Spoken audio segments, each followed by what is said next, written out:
Hello and welcome to Quick Charge by Electrek, keeping you in the fast track with daily Tesla and electric vehicle news.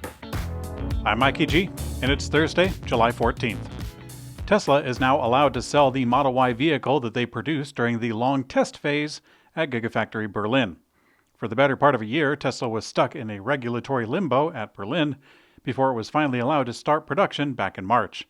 Those vehicles were produced under a temporary permit for testing purposes, and Tesla was not allowed to sell them until now. It's not clear how many of those test vehicles they produced, but it's at least 2,000 in January alone. We've now learned from the Brandenburg State Office for Environment that Tesla has been officially authorized to sell them. A new update is coming to Tesla's full self-driving beta program, and a bit out of character, Elon Musk spoke about it with fairly reasonable expectations.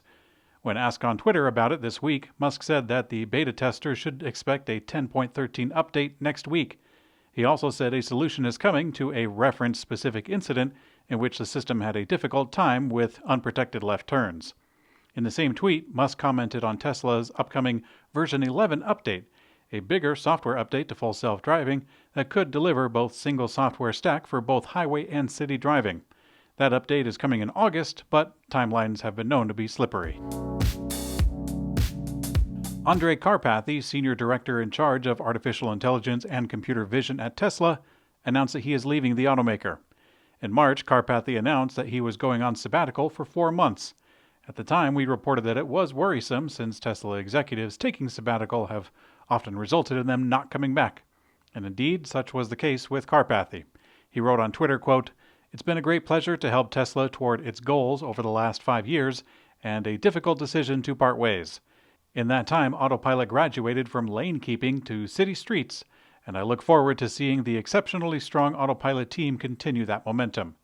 He went on to say, quote, "I have no concrete plans for what's next, but look to spend more time revisiting my long-term passions around technical work in AI, open source, and education." Now, this departure is likely going to be a big blow for Tesla's full self-driving program and the broader artificial intelligence effort. Tesla has always had ambitious goals for AI development, and these big shoes will need filling quite fast. This week's Quick Charge is sponsored by Aventon electric bikes. Aventon offers premium electric bikes and accessories at a great value. Adventure delivered direct to your front door.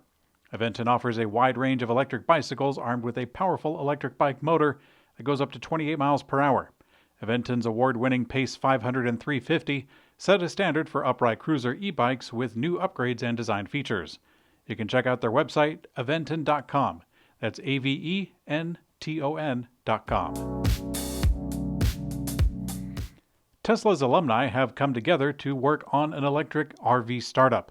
Ben Parker, a mechanical engineer who worked on the Model 3 battery pack and more recently Tesla's 4680 cell, and Toby Kraus, who managed the Model S program at Tesla before becoming an executive at an electric bus maker, Proterra, they have both now set their sights on a new company called Lightship Energy.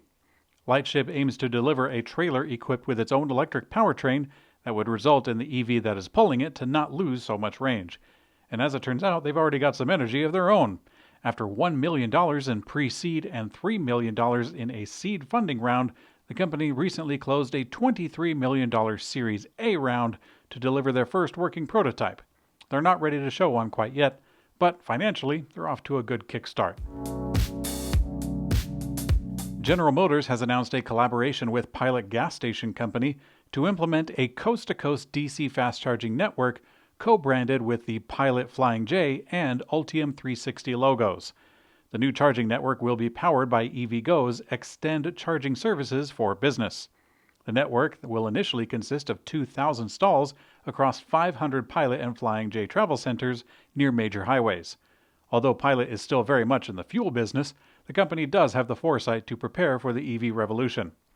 Pilot Co. has committed $1 billion towards an overhaul of their locations, adding features such as free Wi-Fi, expanded seating, lounges, new restaurants, and shopping. GM didn't share any specific number on their financial contributions to the deal, but we estimate it's more than what Pilot put in. The United States Army has selected Canoo's multi-purpose platform for analysis and demonstration as it looks to incorporate scalable EV technologies into their programs. Only earlier this week, Walmart agreed to buy at least 4,500 EVs from Canoo in a purchase agreement that also allows for more after that, but they also got an exchange for exercisable warranted shares totaling 20% of the entire company. That's a big chunk for Walmart to take. According to this new military contract, quote, "This contract supports the U.S. military's focus to incorporate scalable and adaptable capabilities in operational and garrison environments." Now, there's not a lot to be said about the information that they gave us, and such is typical for the armed forces. But if this deal does continue, could be very good news for Canoo. In today's community comment found on YouTube, Frank Coffey says, quote, "I don't think the U.S. will get a standard EV charge plug. It will end up like gas versus diesel at pumps. Charge points will just have to have both cables." You know what, Frank? That could be an option. Although the skeptical side of me wonders if future EV owners will just be expected on their own to have adapters that they buy on their own.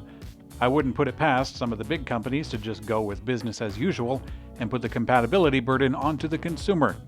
If it just comes down to the shape of the connector and all the software is all the same, then yeah, I'm a little suspicious that that could be a possibility too. Thanks for watching Quick Charge by Electrek. I'm Mikey G, and I hope you have a great day.